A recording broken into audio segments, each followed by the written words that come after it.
Muy buenas noches a todos, muchísimas gracias por estar nuevamente a una sesión más del Manifiesto Libertario. Hoy tenemos el rol del empresario. En esta secuencia de webinars estamos repasando los diversos temas abordados por Rothbard en dicha hora. Los eventos cuentan con el aval del Hispanic American Center for Economic Research, ACER, y el Instituto Ecuatoriano de Economía Política. En esta sesión tenemos a Francisco Sánchez, quien es analista para América Latina en el Círculo Acton Chile. Él es magíster en Historia y doctorado en Historia por la Universidad de Francisco Marroquín de Guatemala y se ha desempeñado como profesor de Historia y Ciencias Sociales. Muchísimas gracias a todos por estar acá. Gracias, Francisco.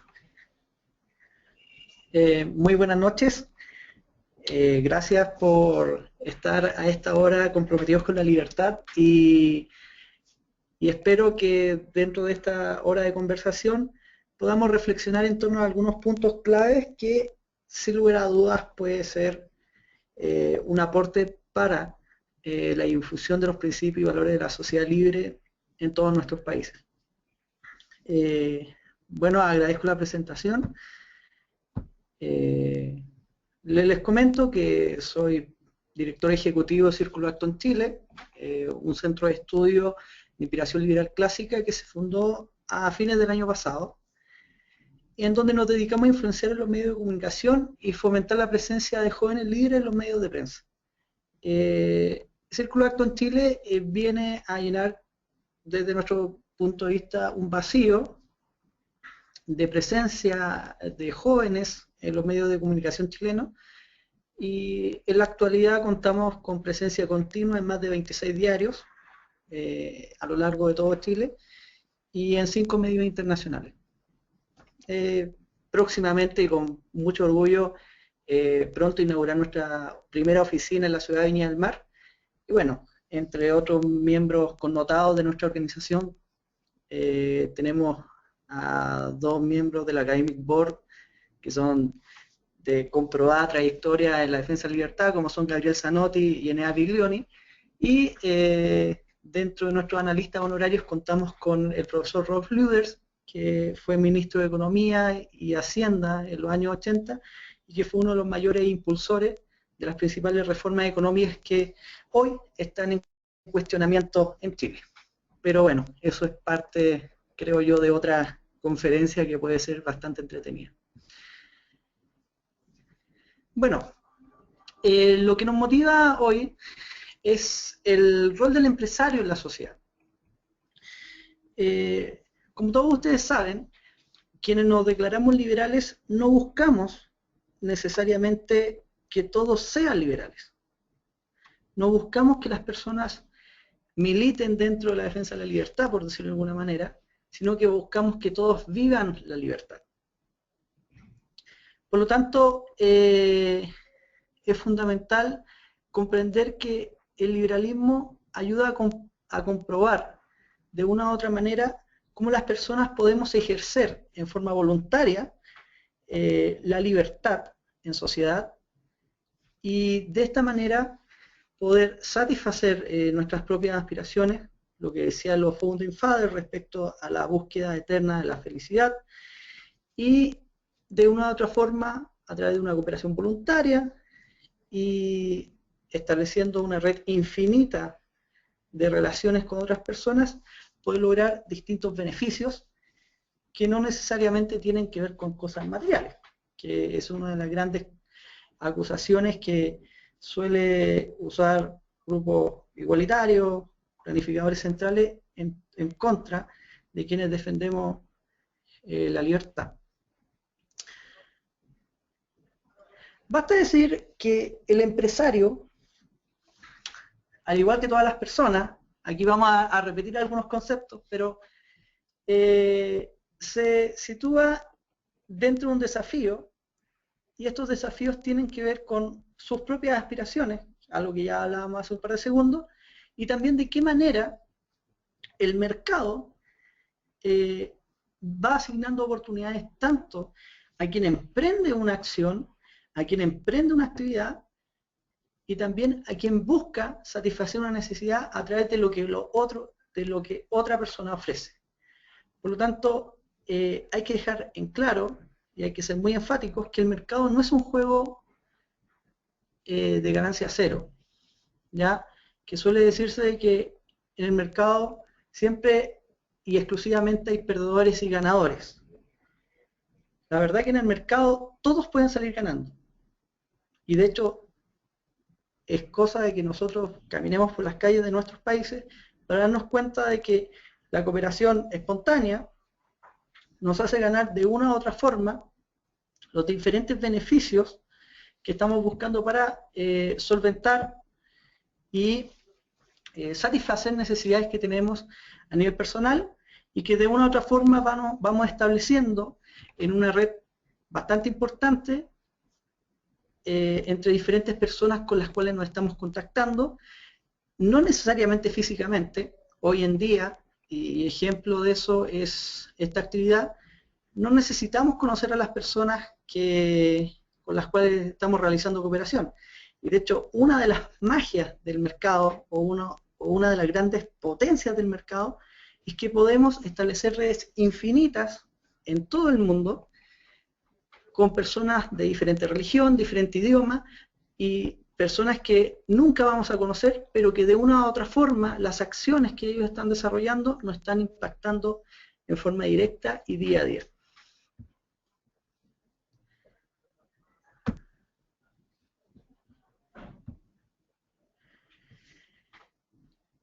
Por lo tanto, el mercado libre solo beneficia a aquellos empresarios que sean capaces de invertir adecuadamente su capital para satisfacer mejor que el resto, por eso es importante comprender el rol de competencia, las cambiantes necesidades de los consumidores.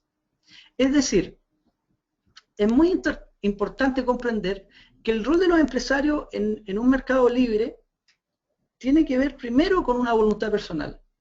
Y por eso es muy importante tomar en consideración el rol y las aspiraciones de las personas. Y por eso es tan relevante también tomar como punto crítico en este escenario la teoría subjetiva del valor. Recordemos que los consumidores, es decir, las personas que de una u otra forma satisfacemos alguna necesidad, asignamos un valor a las diferentes cosas que nosotros, o diferentes elementos o servicios que nosotros nos vamos encontrando en la sociedad. Y es muy importante porque suele ser, y de hecho es uno de los pilares que Marx manifiesta ya en el Capital, evidentemente ya lo esboza en Las Colondrices, cuando ya ese está aún impregnado de su estudio universitario, pero ya con más claridad en el Capital, respecto a la teoría objetiva del valor. Y este suele ser un argumento muy utilizado por los igualitaristas, y que de una u otra forma, como muchos de ustedes ya saben, pero que nunca está de más recordar que la escuela austriaca a fines del siglo XIX ya había instruido el principal argumento que citaba o fomentaba los pilares de desarrollo de la teoría marxista. De esta manera hay que tomar en cuenta de que acá hay un eje central que tiene que ver entre las necesidades que existen, las necesidades que van surgiendo, y también de una u otra forma la capacidad de detectar, ya sea a través de la intuición o a través de los mismos estudios, qué necesidades tenemos que satisfacer de los consumidores. Por lo tanto, es claramente un entorno incierto y donde muy pocos empresarios suelen sentirse permanentemente confortables. Por eso es muy importante, y voy a utilizar algunos ejemplos históricos al final de esta exposición, comprender de que no hay que idealizar al rol del empresario o de algunos empresarios.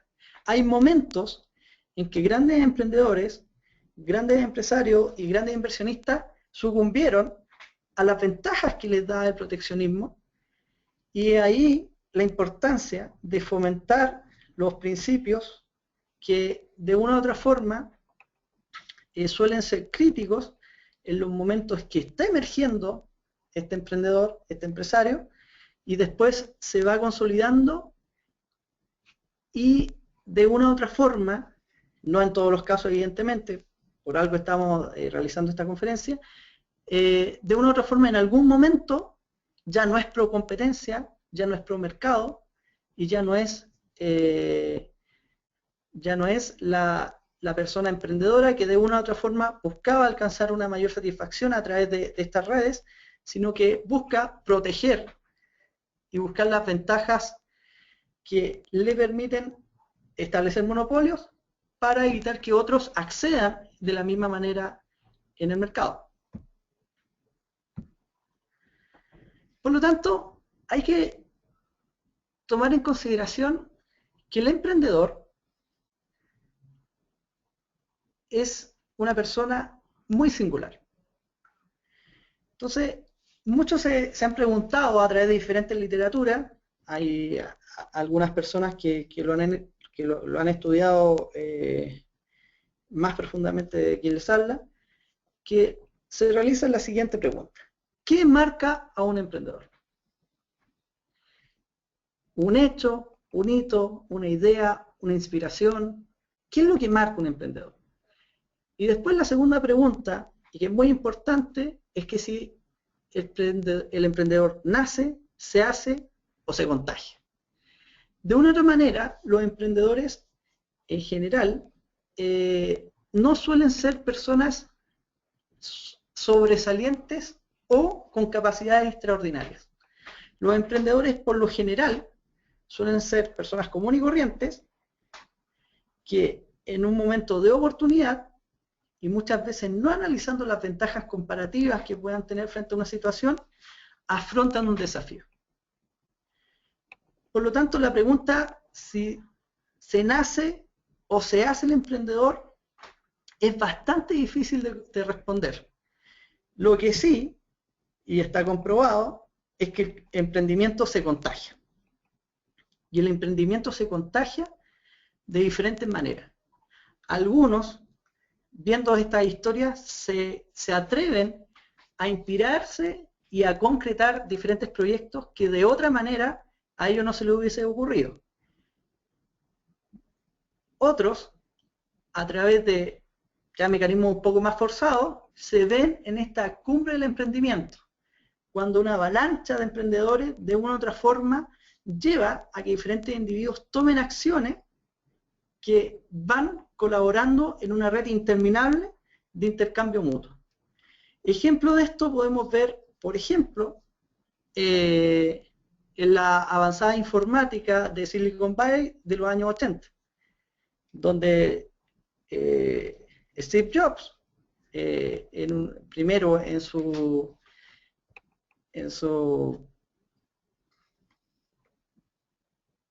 casa, desarrolló las primeras computadoras y después ya pasando diferentes etapas, evidentemente su historia, empieza a tener este pequeño imperio que viene a ser Apple y él empieza a arrastrar a otros. De esta manera también tiene que ver mucho el rasgo del líder. Hay unas teorías que hablan ya del líder vertical, el líder carismático, el líder empoderado, el líder autoritario, pero la verdad que eso es indiferente en el momento en que una persona puede hacer ejercicio en forma libre de sus diferentes capacidades. Y también de que otras personas se puedan sumar a esta corriente. Por lo tanto, el emprendedor se ve marcado principalmente por las circunstancias. Si ustedes se dan cuenta, a lo largo y ancho de América, está lleno de emprendedores. Incluso en estados dictatoriales como el venezolano, aún encontramos emprendedores que van desarrollando ciencia, aunque sea en las cocheras de sus casas, van desarrollando empresas, aunque sea en un carro, tratando de vender o emprender algo, o a través de un sueño. Por eso es también muy importante el rol de quienes idean y el rol de quienes concretan, que no es el mismo. Por lo tanto, quienes emprenden y de esta manera asumen un desafío, van asumiendo también las posibilidades reales, como ya habíamos mencionado antes, de que el mercado les sea adverso. ¿Por qué? Pueden tener una muy buena idea, pueden tener un muy buen producto, pueden querer llegar a mucha gente, pero pueden tener algo que realmente no llame la atención. Pueden tener un producto que no sea atractivo. Pueden, en realidad, estar atemporales, ya sea muy avanzados, como sucedió con bastante claridad en el siglo XIX, o pueden estar atrasados, con ideas que ya están, pero no conocían. De esta manera, el emprendedor y quien emprende suele tener el problema de que fracasa en la gran mayoría de sus intentos. Y son muy pocos los intentos que suelen ser exitosos. Por lo tanto, el emprendedor, de una u otra manera, busca ese instante o que se le dé la posibilidad a través de su trabajo y también de las ventajas comparativas que va ofreciendo frente a otros emprendedores, la búsqueda del éxito y de generar nuevas instancias para emprender. Por lo general, quienes emprenden no suelen estancarse con su primer invento. Ejemplo de eso es Steve Jobs, bastante claro. Las primeras computadoras Apple a él no le dejaron satisfecho. E incluso el iPhone suele ser un muy buen ejemplo de cómo se va perfeccionando un invento ya exitoso. Por lo tanto, es la pasión que va más allá de la ganancia monetaria, y por eso es tan importante de repente recalcar esto, que la libertad es mucho más que un materialismo, que para eso hay otras corrientes ya de más carácter totalitarias que pueden acomodar algunos. Es la pasión la que va generando dinamismo, va generando acción y va generando reacciones frente a quienes van desarrollando su propia vida. Por eso, esta pasión es la manifestación propia de la libertad. Es la manifestación propia en el sentido de una búsqueda de felicidad, como señalaban los padres fundadores, de una generación de conocimiento infinito. Recordemos que el conocimiento es abierto y que la aspiración de por sí de tratar de coaptar el conocimiento y encerrarlo genera a su vez una dicotomía en que el conocimiento no puede ser encerrado, y una eterna red de intercambio y generación de dinámicas que van entrelazando a diferentes personas, y que muchas veces esa es la mayor ganancia que lleva y motiva al emprendedor: generar cambio, generar la diferencia, y que es muchas veces la manifestación propia de varios principios que son esenciales. Por ejemplo, la libertad de ejercicio, el derecho a la propiedad privada. Evidentemente hay muchas cosas materiales que pasan a tener un cariz distinto cuando son desarrolladas por sus propios dueños. Ejemplo de esto es que uno puede ver la locomoción estatal versus la locomoción privada. Un taxista que cuida su propio taxi no tiene el mismo nivel de cuidado. Por eso es fundamental el derecho a la propiedad privada. Evidentemente, también está el imperio de la ley, que nos permita igualdad de inicio frente a otros que están iniciando este camino de competencia, y para que otros no puedan aplastar y eliminar la competencia. Por eso es tan importante el balance de poder dentro también de estas instituciones y la dispersión del poder económico. Por eso es tan importante evitar que se generen monopolios. Y por eso es tan relevante recordar que cuando hay épocas de crisis, y algunos mercantilistas señalan, estoy dando un ejemplo, nosotros estamos a favor de que el Estado nos suba los impuestos para favorecer un programa de bienestar, tenemos que tomar en cuenta que esas grandes empresas lo que están haciendo en el fondo es evitar que otros entren en competencia, aumentando los impuestos que ellos pueden solventar, pero que los medianos y pequeños no pueden solventar, y de esta manera conformando un monopolio. Por lo tanto, es fundamental el concepto de dispersión del poder. Por lo tanto, ¿qué pasa en la sociedad? ¿La sociedad necesita de los empresarios? ¿Necesita de los emprendedores? Bueno, esta es una pregunta que tiene diferentes puntos de análisis, evidentemente dependiendo del paradigma desde el cual se analice. Desde un punto de vista marxista, evidentemente de la teoría del materialismo histórico, señalarían que no es necesario que existan personas que generen emprendimientos o generen cambios que vayan atentando contra el rol del Estado. Por lo tanto, dentro de una teoría marxista, no es necesario la creación de riqueza por parte de personas que no estén dentro del control del Estado o que no sean parte del buró estatal. Evidentemente las sociedades responden a un conjunto de personas que tienen diferentes aspiraciones. Personas que de una u otra forma se desenvuelven en diferentes escenarios y que a su vez necesitan y requieren diferentes cosas que ni siquiera nosotros vamos a saber lo que vamos a necesitar. El día de mañana pueden cambiar nuestras necesidades. Un ejemplo de eso es que la masificación del teléfono celular, de una u otra forma, ha pasado de ser un objeto de un requerimiento, una herramienta de trabajo que hasta hace un par de años era prácticamente tan solo parte de la población que lo utilizaba, a ser realmente una herramienta indispensable para el desarrollo no tan solo de las comunicaciones, sino también para el desarrollo económico, el desarrollo académico, el intercambio de ideas.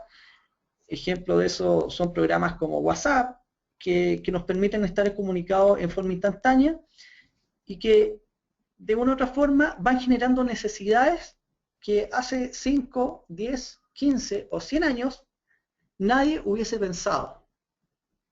Por lo tanto, son estos emprendedores quienes toman este punto de partida extremadamente necesario en la sociedad. Y es extremadamente necesario que estas personas se desarrollen en forma libre, a pesar de todos los obstáculos que puede instaurar una dictadura o un sistema totalitario. Aún así, no pueden ser aplacados y no pueden ser eliminados. Por lo tanto, incluso en el más terrible de los regímenes totalitarios, por ejemplo, el régimen nacionalsocialista o el régimen soviético, los emprendedores y los empresarios fueron necesarios para mantener y satisfacer las necesidades de algunas personas que estaban en su red. Por ejemplo, a través de transmisión de literatura, a través de la entrega de noticias, a través de entrega de elementos básicos de transferencia, o sea, a través de transferencia de elementos básicos como, por ejemplo, papel higiénico, en el caso soviético, lápices, en el caso nacionalsocialista, como ustedes saben, los regímenes totalitarios suelen ser extremadamente planificadores y controladores de todos los recursos básicos de la población para crear de una u otra forma un sistema de dependencia y control total. Por lo tanto, los empresarios son extremadamente necesarios y son fundamentales para la generación de riqueza. Y la generación de riqueza pasa precisamente por el poder que podemos encontrar en el mercado.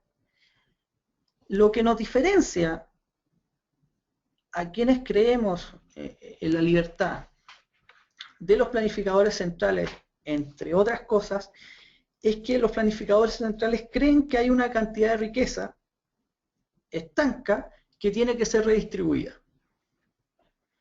Por lo tanto, esto elimina el incentivo y evidentemente va reduciendo, aunque no extinguiendo, la capacidad de generación de nuevas ideas o de nuevos servicios. En cambio, la generación de riqueza viene a responder a una lógica de que hay una cantidad de recursos evidentemente ilimitados, pero que van generando valor dependiendo de la perspectiva de cada una de las personas en relación a diferentes objetos o servicios. De esta manera, la generación de riqueza pasa a ser un pilar fundamental en quienes deciden emprender, y por eso es extraordinariamente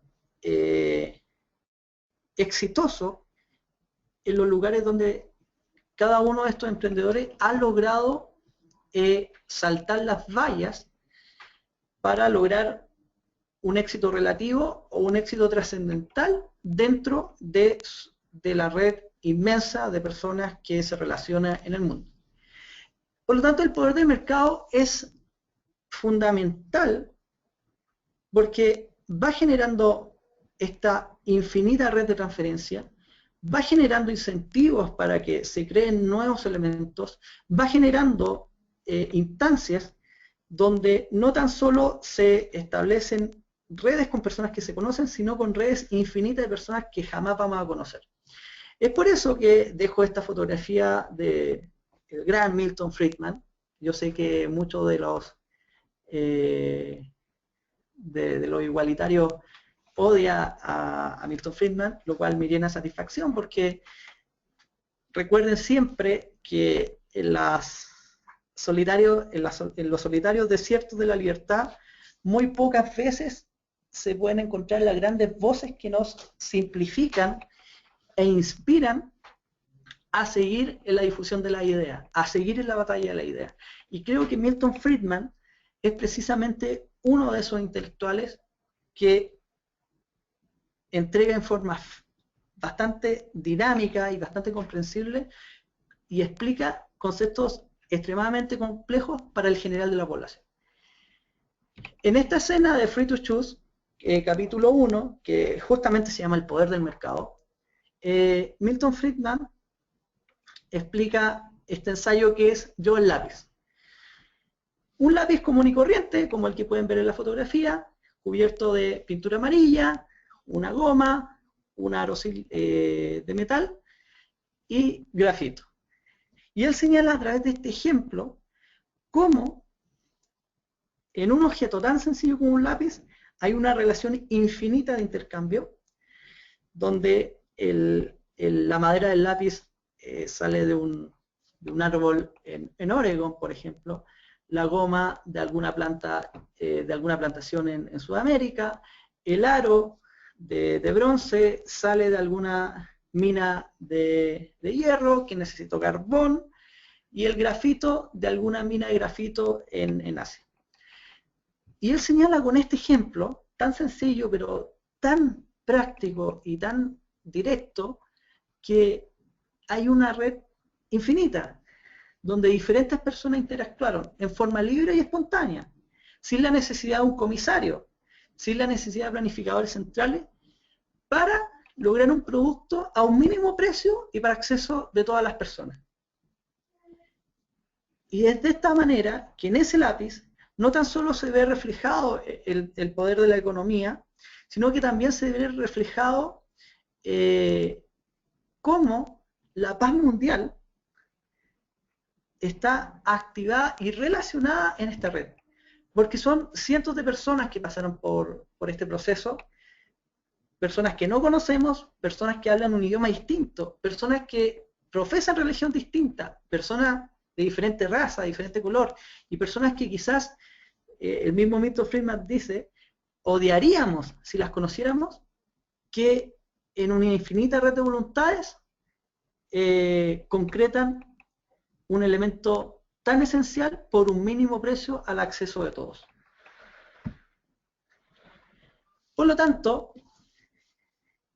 es fundamental comprender de que hay distintas instancias en donde los empresarios, los emprendedores y quienes han afrontado estas ventajas comparativas y han ejercido el poder de la voluntad, el poder de la libertad, han tenido que afrontar decisiones claves que muchas veces van más allá del éxito monetario que podría, para algunos, explicar las razones de su trabajo.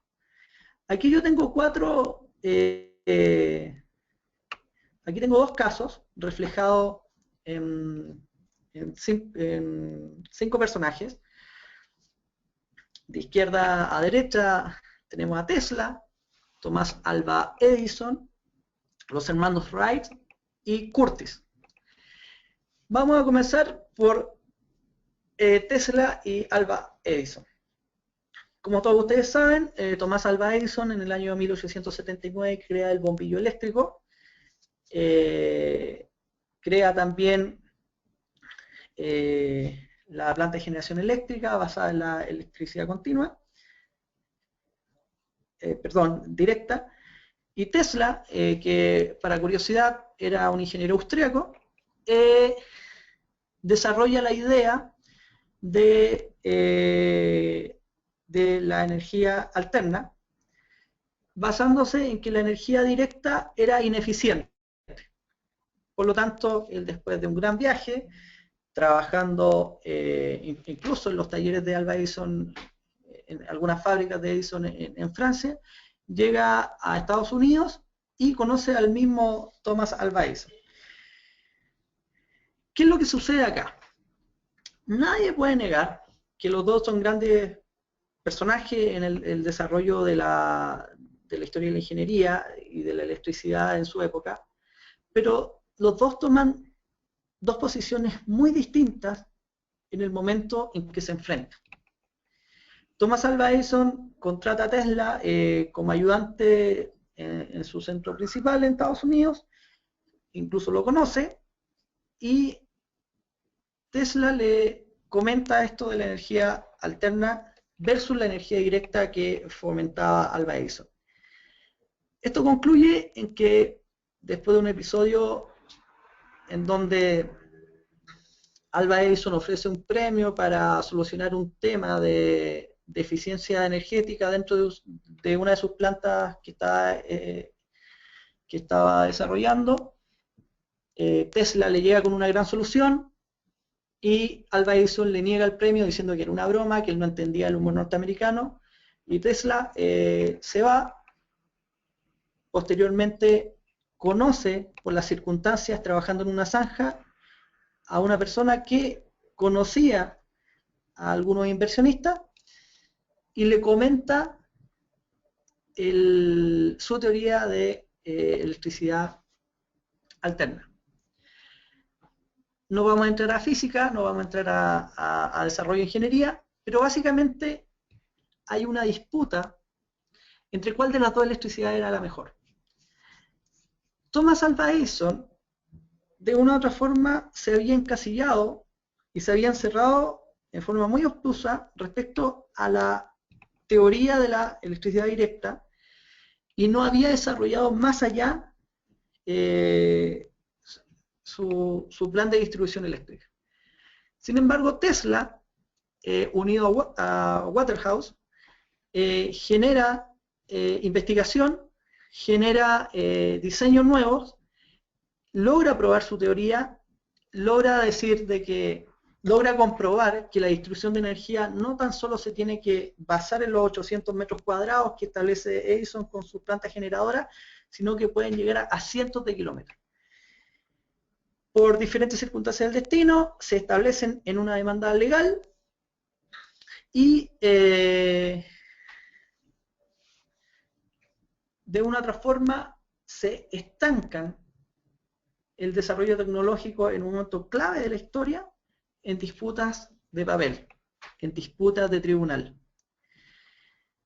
Ante esta serie de disputas, el principal inversor de Tesla se ve lleno de deudas, ve que no puede seguir expandiendo esta idea, por lo cual Tesla renuncia a los derechos y ganancias pues, por su idea de electricidad alterna, lo cual permite de una u otra manera que el inversor y el emprendedor generen diferentes instancias donde se podía seguir reproduciendo esta tecnología, lo cual marca una de las principales características que yo hablaba de los emprendedores, de que es la pasión, que es esta necesidad de una u otra forma de ejercer sus propias capacidades en forma libre y no de establecer etapas de conformismo, etapas de fin respecto a lo que habían desarrollado. Para los que no saben, Tesla vivió el resto de su vida en una relativa pobreza en un hotel, y Thomas Alva Edison vivió hasta el fin de sus días prácticamente, específicamente en los últimos 5 años de su vida, viviendo de las rentas que le daban las patentes de sus inventos. Nunca renunciando a la teoría de electricidad eléctrica. Otro caso interesante que también tiene que ver con esta capacidad de generación de ideas y también de restringirse frente a la competencia y no querer entrar en instancias de libre mercado, son lo que sucedió entre los hermanos Wright y Curtis. ¿Ya? Los hermanos Wright son los que están acá al lado de Edison, la tercera fotografía de izquierda a derecha, y Curtis es el que está en la parte superior derecha. Bueno, como breve clase de historia de la aviación mundial, los hermanos Wright en 1898 manifiestan su interés por crear una máquina voladora que no fuese un planeador, lo cual los iba a diferenciar de alguna instancia de algunos avances de la aeronáutica que en esa época estaba siendo liderada por Alemania y Francia. Y en el año 1903 logran probar con éxito su invento, que vendría siendo para algunos el primer avión a motor o impulsado mecánicamente. Los hermanos Wright fueron personas que fueron muy celosos de sus avances. En realidad, gran parte de su vida ambos la pasaron en tribunales protegiendo sus patentes, lo cual estancó de una u otra forma el desarrollo de la aviación hasta bien entrado el año 1914. Curtis, en cambio, que evidentemente basó gran parte de sus diseños en las teorías que habían aplicado los mismos hermanos Wright, se dedicó a generar mayor cantidad de diseños, a generar mayor cantidad de avances y a establecer un número bastante interesante de aviones que en su minuto pudiesen ser incluso fabricados en masa. Estas fotos son bien interesantes en el sentido de que los hermanos Wright, como ustedes pueden ver en esta fotografía, tienen un par de palancas y un pedal general que demuestra lo rústico de su diseño. Lo interesante es que este mismo diseño, que ellos llegarían a tener tan solo 3 diseños de avión, es básicamente el mismo que desarrollan hasta bien entrado el año 20. En cambio, Curtis, en esta fotografía del año 1916, pueden ver que ha incorporado una serie de avances. De partida, por ejemplo, la incorporación del volante o el timón móvil en el avión, lo cual es bastante interesante. Y una serie más de artefactos que incluso llevaron al desarrollo del hidroavión, las primeras teorías respecto al portaaviones, etc. ¿Qué quiero ejemplificar con esto? De una u otra forma, los hermanos Wright habían establecido y generado un invento y emprendido una solución que fue revolucionaria para el mundo, el avión. Sin embargo, su ofuscada actitud en torno a la mantención del monopolio respecto a este aparato llevó a impedir el desarrollo de la aviación, incluso perjudicándolos a ellos mismos. Si ustedes se dan cuenta, la principal característica de quienes emprenden es que de una u otra forma tratan de superarse a sí mismos. Sin embargo, esto es una situación que no se da en una generalidad y que son momentos de emprendimiento y que tiene que ver muchas veces con la capacidad que tienen las mismas personas para recordar, empaparse y contagiar las cosas que los motivaron en un inicio. Está además decir que los hermanos Wright terminaron en relativa pobreza. Su relativa pobreza es una forma bastante simpática de decirlo, pero los hermanos Wright lograron bastante éxito económico, pero Curtiss fue quien dominó la aviación hasta bien entrados los años 20. Y fue Curtiss quien de una u otra forma fue quien marcó los lineamientos de la aviación durante el primer tercio del siglo XX y no los hermanos Wright. Y esto tiene que ver con que Curtiss de una u otra forma no creía en los monopolios, no creía en los privilegios y sí creía en la intención de generar un invento que cambiara el mundo. Algo que de una u otra forma los hermanos Wright habían perdido. Bueno, a manera de reflexión final y esperando poder iniciar una grata conversación, tenemos que recordar que el sinnúmero de relaciones humanas y orden espontáneo que se generan en la sociedad son fundamentales para comprender de que no todos tenemos claridad respecto a las diferentes cosas o necesidades que vamos a tener el día de mañana. Las sociedades son dinámicas, no son estancas. Planificar las aspiraciones humanas es una de las mayores manifestaciones de la fatal arrogancia de quienes tratan de controlar la vida de otros. El emprendedor, el empresario, no necesariamente es una persona que busca satisfacer o llenar su bolsillo. Hay mucho de pasión, hay mucho de épica, hay mucho de contagiar y buscar de una u otra forma ese momento en que nos llena de alegría y busca ocupar nuestras capacidades para generar un cambio concreto en algunos casos, un cambio fallido en casi todos los casos, pero que de una u otra forma sigue siendo un ciclo continuo que va moviendo a un montón de personas en un camino de ejercicio libre de las capacidades. Tenemos que recordar también que es importante y fundamental recordar de que los emprendedores y los empresarios en todos lados, de una u otra forma, se ven favorecidos o desfavorecidos dependiendo de las circunstancias de las diferentes sociedades en donde se desarrollan. Recordemos que incluso en los peores regímenes totalitarios, y que es importante mantener en claro de que debemos recordar los horrores del socialismo soviético y del nacionalsocialismo alemán y otros regímenes totalitarios que han existido, aún en esos instantes no se pudo controlar la aspiración humana. No se pudo aspirar la esencia de las personas en crear, desarrollar e implementar, y a través de estos momentos de brillantez y lucidez generar satisfacciones o llenar necesidades de otras personas.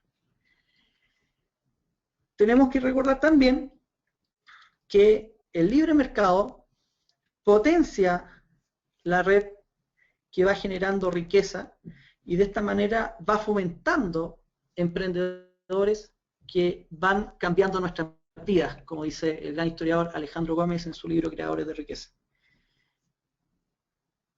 Aún así, es necesario también comprender que se da una cierta alianza entre quienes tienen las ideas y quienes muchas veces pueden tener más recursos para generar cambios mucho más importantes y masificar inventos o ideas que podrían parecer simplemente guardadas en los cajones de recuerdo de diferentes cocheras, diferentes universidades o diferentes escuelas.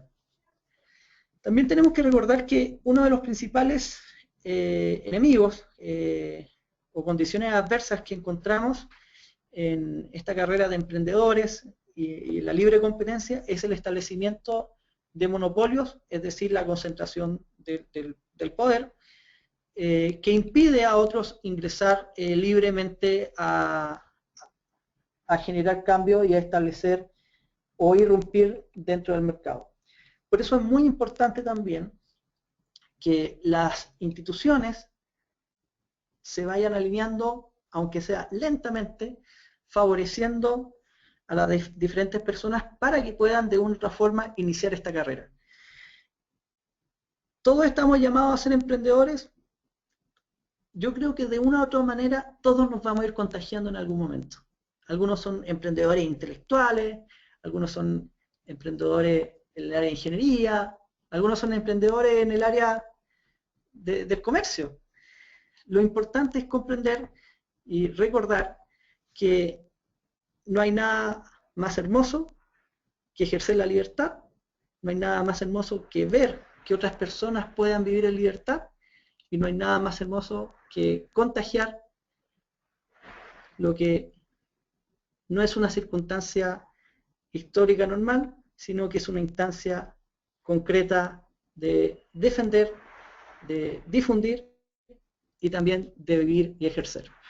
Por eso, como dice el gran José Piñera, libertad, mis amigos, libertad.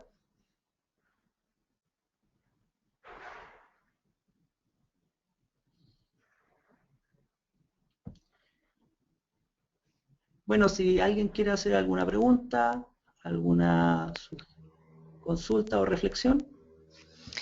Sí, tenemos unas preguntas. Esta es de César Augusto y dice: hay que aclarar que una cosa es una dictadura y otra son los regímenes totalitarios de las izquierdas, como las tiranías. Las dictaduras son de derecha y casi exclusivamente su control es a nivel político. Las dictaduras promueven el libre mercado y el emprendimiento.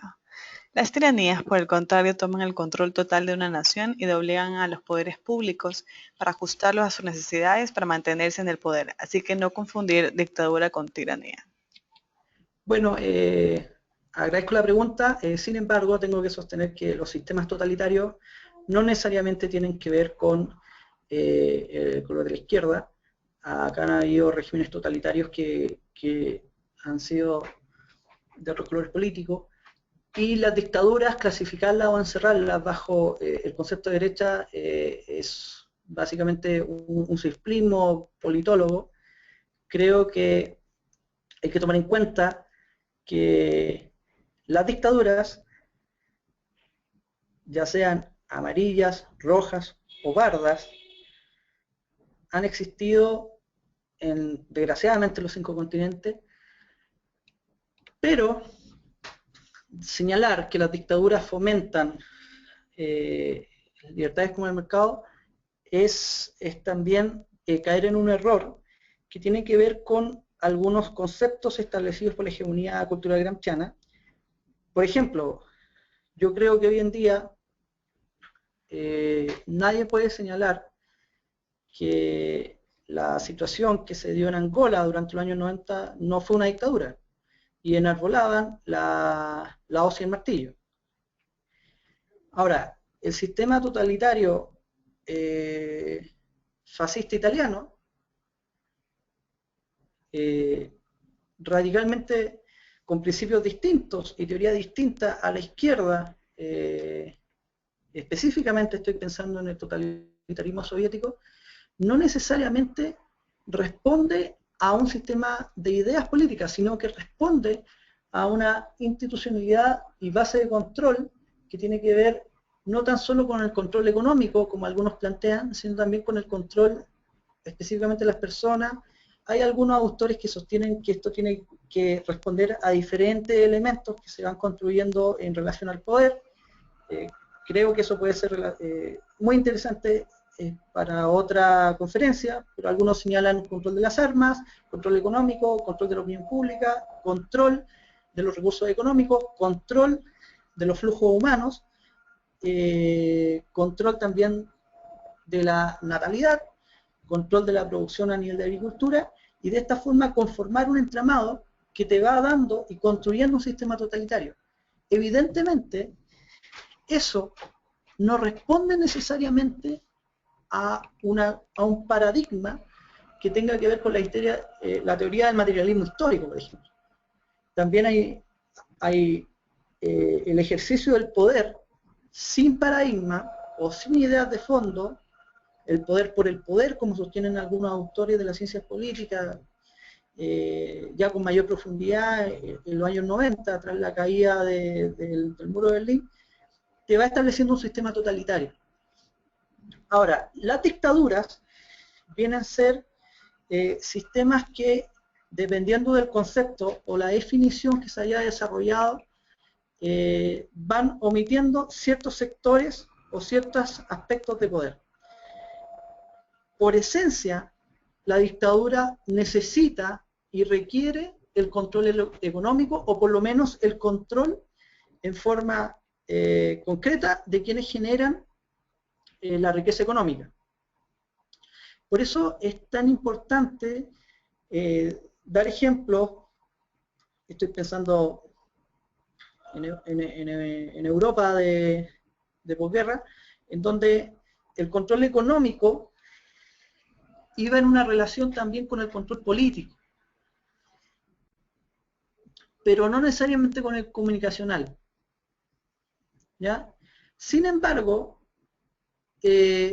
una dictadura tiende necesariamente, o las instituciones conllevan a un sistema totalitario. Por eso es tan importante y también hacer referencia referente a los regímenes totalitarios, régimen autoritario, que vienen a cimentar una institucionalidad que de una u otra forma va derivando una dictadura, que a su vez va derivando un sistema totalitario, o va derivando un sistema republicano o democrático.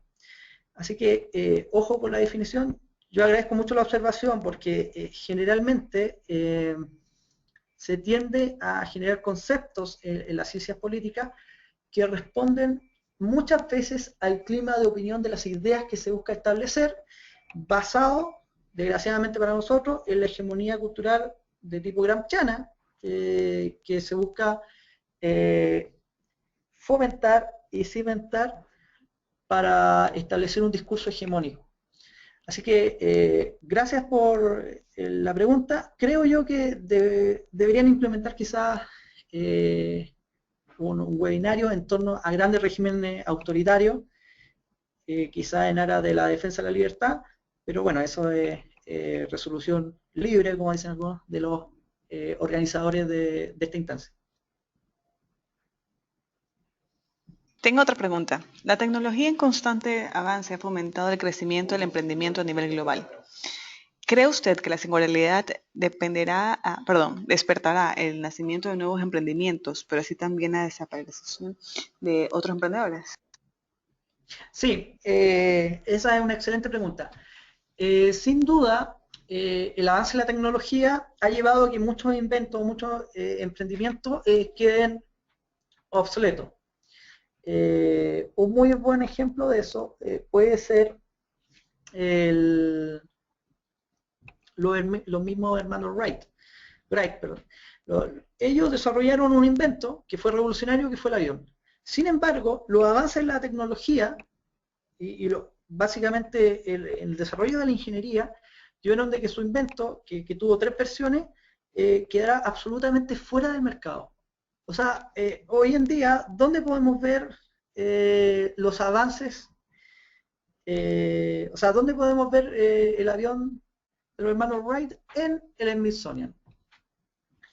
Sin embargo, evidentemente hay principios de la aviación que ellos plantearon, pero por ejemplo, el hecho de Curtiss, cuando desarrolla la idea del hidroavión y desarrolla la idea del portaavión, y un portaaviones con las mismas lógicas que vemos hoy en día, con la pista cruzada, en diagonal para que sea más largo, etc. Va dejando afuera, evidentemente el mercado, y va dejando afuera de estas necesidades a quienes habían dado el puntapié inicial. Y eso sigue sucediendo. O sea, hoy en día a nadie se le ocurriría tener un celular con batería de 3,4 kilos, que fue uno de los primeros modelos, a no ser de que uno sea un nostálgico y lo quiera llevar su mochila. De esta manera, los avances en la tecnología y la ingeniería van desarrollando también nuevos incentivos para que otros emprendedores vayan desarrollando nuevas tecnologías. Por lo tanto, dadas las condiciones básicas que se pusieron en esta charla, se va dando un círculo virtuoso. Porque claro, ya lo señalábamos al principio, que aquí es un terreno hostil donde hay que buscar cuál es la mejor manera de satisfacer necesidades y lograr intercambio que sea atractivo. Por eso también es muy importante el valor subjetivo del trabajo, porque de una u otra forma, lo que ayer valía, o hace 10 años valía $1000, hoy en día puede valer $1. Por ejemplo, las primeras computadoras portátiles. No sé si ustedes se recuerdan o quizás son muy jóvenes, pero a mediados de los años 90 una computadora costaba un promedio de $3000, con una capacidad extraordinaria de 124 megabytes, y hoy en día esa computadora no vale nada, es un simple adorno, un portapapeles. Sin embargo, por una fracción del precio, se están generando computadoras con más alta tecnología y que permiten un mejor acceso y mejor satisfacción del usuario. Y quién sabe, nadie se le había ocurrido a mediados del año 90, o quizás sí en algún laboratorio, el concepto de tablet. A nadie o sea, ¿quién se le, ni siquiera Marty McFly, que hoy día supuestamente llega al futuro, visualizó en esa película el director inventos que incluso parecen ridículos. O sea, por ejemplo, dejemos de lado la patineta flotante que muchos estamos esperando, pero sí, por ejemplo, la masificación del fax que se ve en esa película. Ahora, yo sé que quizás para usted la palabra que es un fax es un poco desconocido, pero el fax es básicamente un correo electrónico que llega por teléfono y que se imprime. Hoy en día, ese invento que fue tan revolucionario en los años 80 es simplemente innecesario, y hoy en día fue absolutamente desplazado por el email, por el mensaje electrónico, o incluso quizás qué nos vamos a encontrar en el día de mañana. Por lo tanto, hay que ver también que esta competencia va generando nuevas instancias para que nuevos emprendedores logren establecer su rol y su espacio en el mercado. Y recuerden que hoy en día hay muchos nostálgicos que buscan vivir de lo que fue el mundo hace un par de años, hace 20, 30 años. Por lo tanto, ahí también hay espacios para emprendedores para rescatar estos elementos y que de una u otra forma también van satisfaciendo necesidades, pero que van estableciendo nuevas actividades desde una instancia distinta, pero de todas maneras creando lazos en la sociedad y entre distintas personas. Gracias. La siguiente pregunta viene de parte de José y dice, en el 2016 nos vemos con un bajo crecimiento. Es por eso que necesitaremos de emprendedores con la finalidad de producir y crecer. Sin embargo, el financiamiento siempre es un problema. ¿Cuál sería una posible solución a esto? Bueno, esa yo creo que es una excelente pregunta para todos los que estamos emprendiendo con centros de estudio. ¿Dónde están los financistas? ¿Dónde están quienes pueden apoyar una buena idea? ¿Y qué va a pasar el día de mañana con las nuevas circunstancias que por lo menos en nuestros países se están dando con tanta claridad? Recesión económica, gobiernos cada vez más en el caso chileno, un gobierno más intervencionista, más regulador, todos los indicadores a la baja. Yo creo que hay que ser sobre todo optimista. Si personas pudieron sobrevivir al totalitarismo del nacionalsocialismo alemán, incluso en las peores de las condiciones, fue básicamente porque tenían la decisión de sobrevivir. Ahora nosotros estamos en una condición mucho mejor, evidentemente, pero Víctor Frank, cuando escribe su libro El hombre en búsqueda de un sentido, él hace precisamente la pregunta: ¿por qué algunos sobrevivieron a los campos de exterminio y de trabajo durante la Segunda Guerra Mundial y por qué otros no? Y se dio cuenta de que quienes sobrevivieron, por lo general, no eran ni los más fuertes, no eran ni los más altos, ni eran los más grandes, sino que eran las personas que querían o tenían la voluntad de hacerlo. Y por eso es tan importante tener la voluntad, ejercer la libertad, pero también, como dice Víctor Frank, está la estatua de la libertad, que es muy inspiradora, pero también hace falta la estatua de la responsabilidad, que es igual de importante. ¿Y por qué llego a este punto? Porque ante escenarios adversos, donde los recursos van a ser extraordinariamente más escasos, nosotros tenemos que ser extraordinariamente más cautos respecto a cómo utilizar los recursos que contamos. Ahora, ¿dónde están las ideas o las riquezas que van a potenciar estas ideas? Esa es la gran pregunta. Creo que ahí nadie puede dar una fórmula matemática de cuál va a ser el instante, la circunstancia en la esquina donde te van a financiar una idea. Yo creo que eso tiene que ver mucho con el espacio o ese momento donde uno se encuentra con una persona que quiere tener o proyectar una idea, pero que tiene tan solo 10 segundos para convencerla.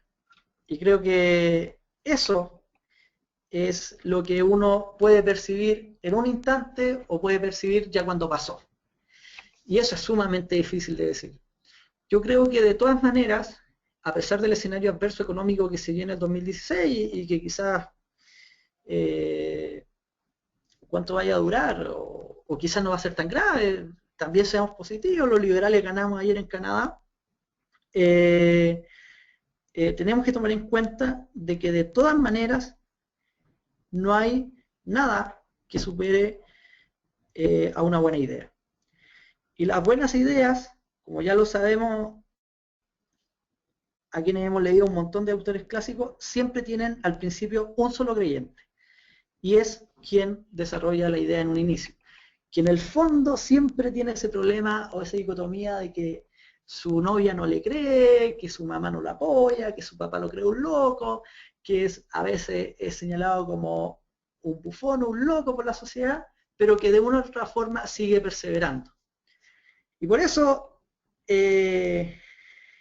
tenemos que tener convicción en lo que creemos, y tenemos que tener claro de que aunque se vea un túnel oscuro, va a haber una luz brillante al final.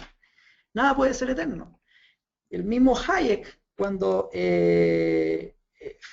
hace la primera reunión de la Mont Pelerin en 1947, él dijo, él eligió un grupo de sobrevivientes para esta primera reunión, sobrevivientes dispares, estaba Milton Friedman, Mises y un montón de próceres de la libertad, pero ellos tenían absolutamente claro que estaban viviendo un escenario adverso, por lo cual era necesario generar un cambio de idea, generar también, este cambio de idea no se da tan solo de la nada, este cambio de idea se da con investigación, con desarrollo de papers, se da con la difusión de la idea, y que hay que estar preparados para ese momento que llega, y hay que llegar al momento con las ideas claras y con la capacidad lo suficientemente lúcida de poder tomar la oportunidad evaluar las ventajas comparativas, a veces no evaluarlas, y eso también habla mucho de las buenas historias de emprendedores que se lanzan al vacío, por decirlo de alguna manera,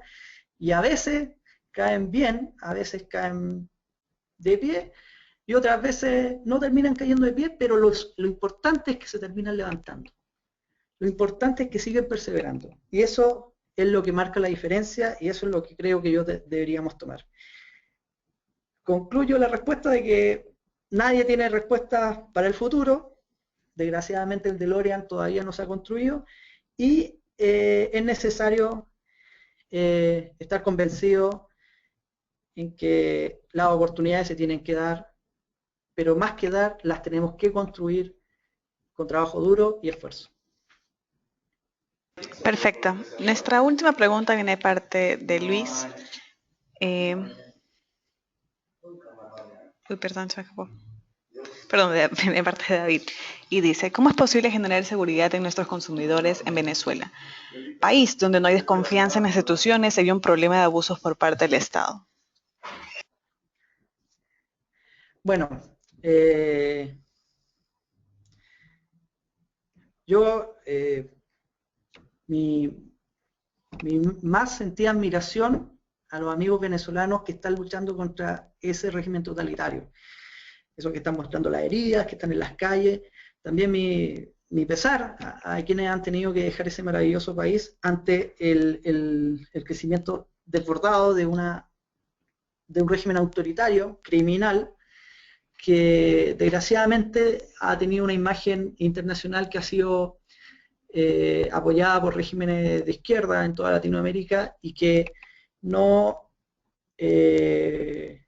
no se ven críticas constructivas y creo yo que no se puede decir que esto va a ser eterno, pero ha sido demasiado largo y recordemos que no hay mal que dure 100 años. Yo creo que lo que sucede en situaciones como los regímenes totalitarios en Venezuela, por el caso concreto, es que debemos tomar en cuenta de que la falta de confianza en las instituciones, la inexistencia de un Estado de Derecho, la inexistencia o los atentados concretos contra la libertad de expresión, contra la propiedad privada, y más aún, el establecimiento de un discurso que evidentemente tiene enseguecido a parte de las personas en Venezuela, nos hacen ver una situación sumamente adversa, sumamente triste, y que desde mi perspectiva va ahogando de a poco a las diferentes personas que quieren el simple ejercicio de la libertad. Y eso es tan importante para quienes no están bajo un régimen autoritario, un régimen totalitario como el venezolano, recordar que la libertad y el ejercicio de la libertad es algo extraordinario. Es algo que no tenemos que olvidar y es algo que tenemos que tener conciencia de que en algún momento algo o alguien, algo pensando en instituciones y alguien pensando en planificadores centrales, nos puede ir restando poco a poco. ¿Qué es lo que puede hacer nuestro amigo en Venezuela? No desfallecer. Chile vivió una dictadura de la Unidad Popular, un régimen, tesis que yo sostengo que fue un régimen totalitario, en donde vivimos circunstancias muy similares. La diferencia es que el proyecto totalitario de la Unidad Popular se implementó demasiado rápido, prácticamente en un año. En cambio, el régimen chavista fue mucho más lento, lo cual estableció un sistema de instituciones y por lo tanto generó una generación de jóvenes que de una u otra forma, desde mi perspectiva, ha dejado dormida a gran parte de la población que sigue funcionando bajo esta inoperancia, pero al fin y al cabo control del poder. Lo que tienen que hacer frente a esto es perseverar, generar buenas ideas, tienen que tener fe y fuerza en que en algún momento estos regímenes totalitarios colapsan por sí solos, no es necesario que llegue la bomba H para que lo haga desaparecer, que la violencia es el último recurso que tienen estos regímenes ante la desesperación de no poder controlar a la población, y por lo tanto es necesario que siempre, a pesar de todas las adversidades y a pesar de lo difícil de las circunstancias, es generar estas motivaciones que permitan reconstruir un país tan hermoso como Venezuela. No es posible que un régimen tan cruel y tan perverso como el venezolano extinga la llama interior de las personas. Y si esto ha sucedido, es responsabilidad de cada uno de nosotros, que estamos cómodamente en nuestros países. Los que estamos en Chile, los que estamos en Ecuador, los que estamos en México, los que están en México, los que están en Estados Unidos, a mis amigos de Alaska, etcétera, en dar ánimo, herramienta y fortaleza a quienes están en la primera línea de batalla. En este caso, a los liberales que están en Venezuela. Y ojo, que el proceso de reconstrucción de la sociedad venezolana que van a tener que asumir es tan importante, es tan fundamental y tan trascendente que para eso ustedes tienen que estar profundamente asumidos de que tienen que estar con proyectos propios y no copiados, ojo, tienen que estar con ideas claras y principios esenciales que les permitan generar soluciones cuando llegue el momento. Y eso es esencial. ¿Cómo afrontar el totalitarismo del Estado frente al mercado?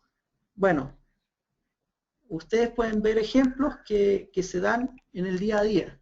Ejemplos de mucho sacrificio, ejemplos de circunstancias. Pero lo importante es no desfallecer.